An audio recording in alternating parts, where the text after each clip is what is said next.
Pašlaik mēs atrodamies pie Grauzdupes un pie Grauzdupē izveidotā Virzemes plūsmas mākslīgā mitrāja.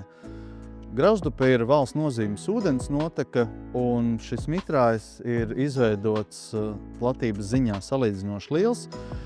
Un šādas te nozīmīgas būves var veidot tikai valsts nozīmes ūdensnotekās, kuras apsaimnieko valsts ieejas zemkopības ministrijas nekustamie īpašumi. Lauksaimnieks, diemžēl, šāda izmēra ūdens tecē mākslīgos mitrājus izveidot nevarēs, ja nu vienīgi saskaņojot ar blakus esošiem zemju īpašniekiem un zemkopības ministrijas nekustamiem īpašumiem. Tas izmērs ir nepieciešams tik liels tādēļ, ka ir liels satedz baseins, liels pieplūstošā ūdens daudzums, un, lai notiktu ūdens attīrīšanās procesi, ūdenim ir nepieciešams iespējami ilgi uzturēties mitrāja platībā. Tātad esam pie pirmā Latvijā uzbūvētā mākslīgā mitrāja, kurš nosacīt jau ir tā kā mitrāju vectētiņš. Jā, varētu būt viens no vecākiem, jo tiešām šis ir pirmais mākslīgais mitrājs Latvijā ar Virzemes ūdens plūsmu, kas attīra ūdeni no lauksaimniecības zemēm. Un šis mitrājs ir izveidots uz koplietošanas ūdensnotekas, kas ir grāvis, kas savāc ūdens no vairākiem īpašniekiem piederošām zemēm. Uz saimnieka. Tad atšķirībā no visām pārējām mitrzemēm, mākslīgajiem mitrājiem, šis ir uzbūvēts zemnieka sētā. Jā, tā ir tā nozīmīgākā atšķirība. Ja mēs runājam par hidrogrāfisko tīklu, tad mēs viņu varam nodalīt koplietošanas un valsts nozīmes. Valsts nozīmes ūdens notekas tās jau ir lielākas, satedz baseina ziņā arī ar ūdeņiem bagātākas, un šeit ir ļoti labs piemērs tam, kā mēs varam attīrīt ūdeņus ļoti tuvu augu barības vielu zuduma avotam, respektīvi lauksaimniecības zemē. Turklāt bagātīgi mēslotā lauksaimniecības zemē, jo tur tālāk ir ferma. Šeit var pamanīt ūdeņu paraugu analīžu rezultātos, ka ir paaugstināts gan nitrātu slāpekļa koncentrācijas, gan arī amonija slāpekļa koncentrācijas, kas liecina par organiskā mēslojuma izkliedi un pakāpenisku arī izskalošanos. Labi, tad stāsti, cik labi šis vectētiņš tiek galā ar barības vielu noņemšanu. Šajā mākslīgajā mitrājā ūdens paraugi tiek ievākti kopš izveidošanas brīža, kas bija 2014. gads. 10 gadi. Un pat jau mums ir datu rindas, kas ļauj jau vismaz vidējā termiņā novērtēt mākslīgā mitrāja darbības efektivitāti. Un kopumā šis mitrājs spēj samazināt aptuveni no 30 līdz 40% slāpekļu savienojumu, un ļoti līdzīgi ir arī ar fosforu savienojumiem. Tā kā mēs gribētu teikt, ka šis ir labs piemērs, uz kura bāzes mēs varējām tālāk attīstīt ideju par mākslīgo mitrāju izmantošanu lauksaimniecības zemēs, un ne tikai, jo šeit vēl būs otrs piemērs, kas ir pazemes plūsmas mākslīgais mitrājs, kas attiecīgi attīra lietus ūdeņus, kas tiek novadīti no mājdzīvnieku novietnes kompleksa. Kas ir zīmīgi, ka tie dati, kurus mēs ieguvām šeit, ir izmantoti ne tikai, lai mēs apkopotu šīs zināšanas, bet lai tās arī attīstītu.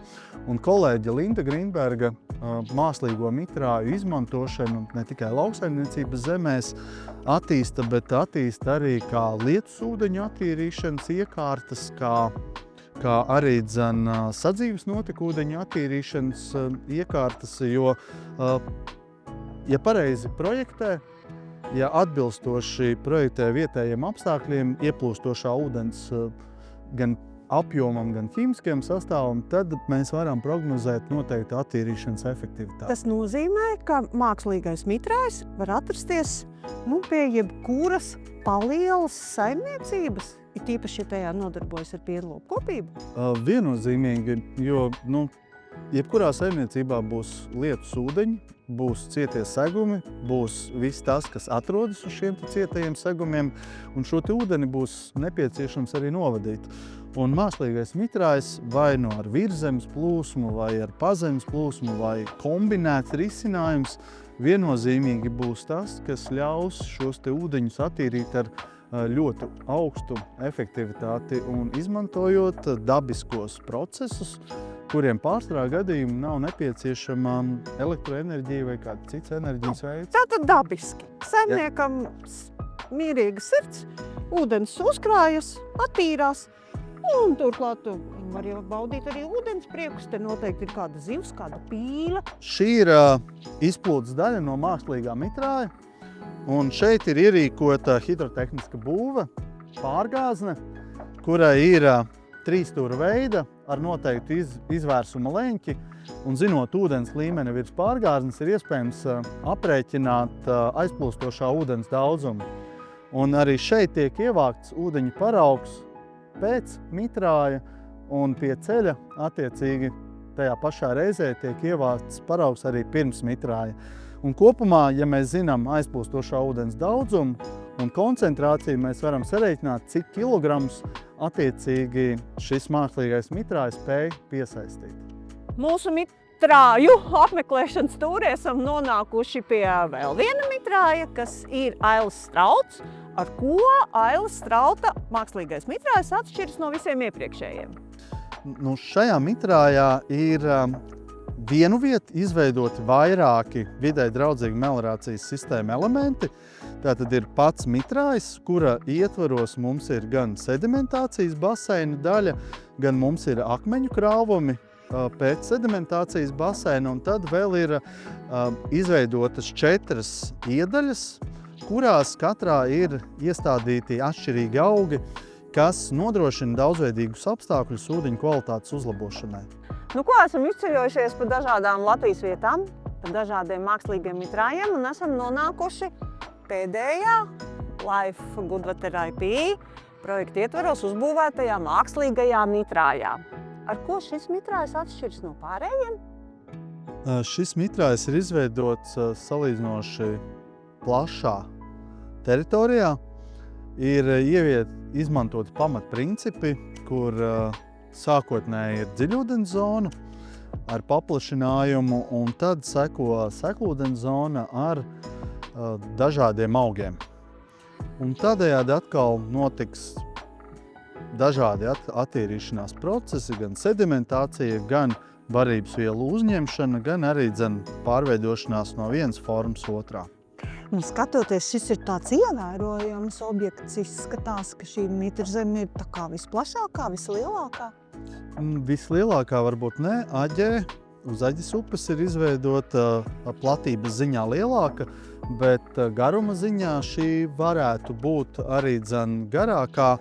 Un šeit, kas ir interesanti, ir tāds balans puse uz pusi izveidots starp dziļūdens zonu un seklūdens zonu. Un ierasti tomēr tas tā nav. Ierasti seklūdens zona ir lielāka platība. Savukārt šeit ir mēģinājums dažādot izpildījumus, tehniskos risinājumus, lai varētu novērtēt, kādu tas atstāja ietekmi uz ūdeņu kvalitāti. Pašlaik mēs atrodamies Īlē pie cūkopības kompleksa, un kompleksa vadība ir izrādījusi interesi šeit veidot pazemes plūsmas mākslīgo mitrāju. Mitrājs uztvers un attīrīs lietus ūdeņus no kompleksa teritorijas, un šis būs viens no ļoti labiem piemēriem, kā var attīrīt ūdeņus tieši mājdzīvnieku novietnēs.